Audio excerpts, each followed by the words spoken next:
Wondering about email segmentation and whether or not you should use lists or tags to segment your email list?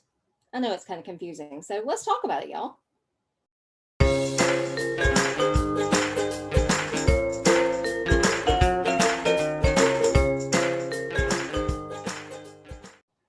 When email marketers like me talk about email marketing, you'll probably hear us singing the praises of list segmentation. Segmentation is, quite simply, the ability to create segments or groups of your email list based on attributes of your contacts or on behaviors or actions that they have taken. For example, let's say you're a travel agent and you like to track the destinations that your potential clients are interested in. This would be an attribute that you would associate with their contact record. If they've bought a certain product from you, or maybe opted into a particular lead magnet or attended a particular masterclass, this would be an action or a behavior. So both of those things are things that you can track within most email service providers. So why is segmentation so powerful? Well, it allows you to target your emails to different groups or segments of people so you can customize the experience that they have with interacting with your company. And why is this important? Well, remember, the goal of email marketing is really to build a relationship and to establish trust with your subscribers. By sending them information they don't care about, it doesn't feel like you have much of a relationship, right? It feels like that you're just throwing whatever information you have out there and letting them sort through it. But if you send them information on the destinations that they care about, that they are interested in, it shows that you're paying attention. It shows that you care. It shows that you appreciate their business, that you want to continue to do business with them, or you want to book their next vacation. That's going to make them feel closer and more trusting of you, right? Now, most email service providers like ActiveCampaign, MailerLite, ConvertKit, MailChimp, etc., will allow you to segment your email list in a couple of different ways. And I guess I should say, I'm going to rephrase the way I say that. They will allow you to segment your contacts in a number of different ways, right? Because that's really what we're talking about.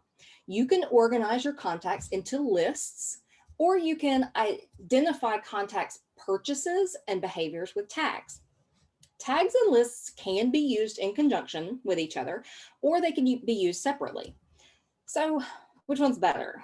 Well, if you ask 100 people this question, you would probably get 100 different reasons why they prefer one over the other. Or you'll get a lot of really strange looks from people who don't know what you're talking about. So sorry about that. But since this is my YouTube channel, I'm going to tell you what I think. In all my years of information and document management, when I was in corporate, I became a big fan of tags. Tags are really the most flexible way to organize information from a database perspective, right? And if we think about our contact list as a database, I think it's easier to sort of make this transition. Basically, tags will flatten out the information structure so that all of your records, in this case, your contacts, are in one big bucket. Then you use those tags to pull certain contacts out of that bucket to segment your email communications to them, right? Now, for some people, one bucket is just too much to handle, right? So they might want to sort their contacts into multiple buckets based on some sort of action or behavior, such as if they purchased a product or they booked a particular vacation or they opted into a particular lead magnet. Now, in case you're worried, in general, if you use a platform like ActiveCampaign that charges or their pricing plans are based on the number of contacts that you have, don't worry. When you have a contact in your database, that contact only exists once. That contact can be put into multiple lists, but it's only counted once. So you're not going to have to pay for the same contact multiple times if you use lists. And some people think that that's one of the reasons you shouldn't use lists. I can certainly speak for ActiveCampaign. I don't want to speak for everybody else, but in general, that seems to be pretty true. So if you are concerned about that, if you're still deciding on a platform, that's something to think about. If you do decide to use lists, I would keep them pretty high level and decide on a simple way to organize them. Maybe you have a different list for each of your lead magnets and each of your paid products. If somebody else comes in and looks at the back end of your email system, it'll be pretty obvious how you have set up those lists, and they can continue that setup, right? If you don't have a plan and if you just create lists all willy-nilly, things get really messy really quickly. I once had a client who had over 700 email lists. Yeah, and yet they only use like 4 of them. I have no idea where those other ones came from. It clutters everything up. It makes it really confusing, and it's just annoying. So be sure to revisit your email list strategy every once in a while as you grow to make sure it's still fitting your needs, just like any other strategy, right? A lot of people don't realize that there is strategy behind this. And that's one of those things that you might get down the road and look back and go, man, I wish I would have thought about that. I wish I would have listened to Lynley. So don't go overboard in trying to create all these different lists, right? Create them based on a very simple structure. And then if you need to revisit that structure, then you can do so when the time is right. I mentioned earlier that tags give you the most flexibility. And really that flexibility is the most valuable when it comes to managing your contacts and subscribers with automation. So remember, automation is your friend.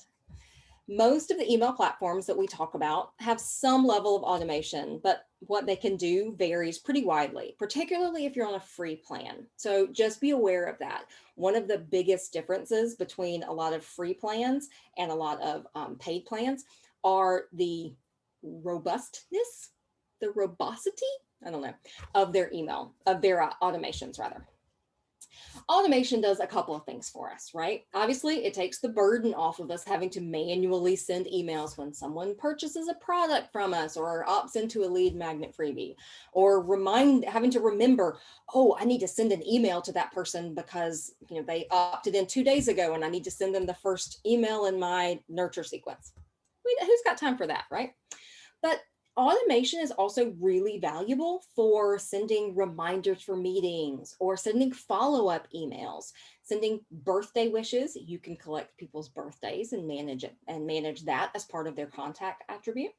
And I mean, all kinds of things, right? So even if you're not using a lot of email automation right now, it's definitely something that you'll want to have for the future. So don't skimp on email service provider platforms in the automation area. You're going to want some pretty cool automation. The last thing I would consider in the lists versus tags debate is the frequency with which you plan to email a particular segment of your list. So think about it this way. For example, I have my main list and I call it main list. And when I send emails to my list, a lot of times I send it to that list. But I also have a list that includes only my current clients. And that list I may send, I'm going on vacation reminders, right? I might send that to a particular my group of current clients, right? I may have a list of prospects, people that I'm nurturing that I want to communicate differently to, and I do so on a regular basis. If that's the case, you may want to create lists for those groups of people. If you don't really email those groups regularly and you tend to just email your main list, then you probably don't need a bunch of lists to segment them. You can use your tags to segment them. So what do you think? Are you a list person or a tag person? Or maybe both? Tell me below in the comments. And if you're getting ready to dip your toes in the wonderful world and waters of email marketing, check out the link in the description below to the Ultimate Email Marketing Bundle. It has all kinds of cool resources for you for not only getting started with email marketing, but figuring out what to do with an email list once you have it. So check it out below, leave me a comment or a question, and we'll see you next time. Bye.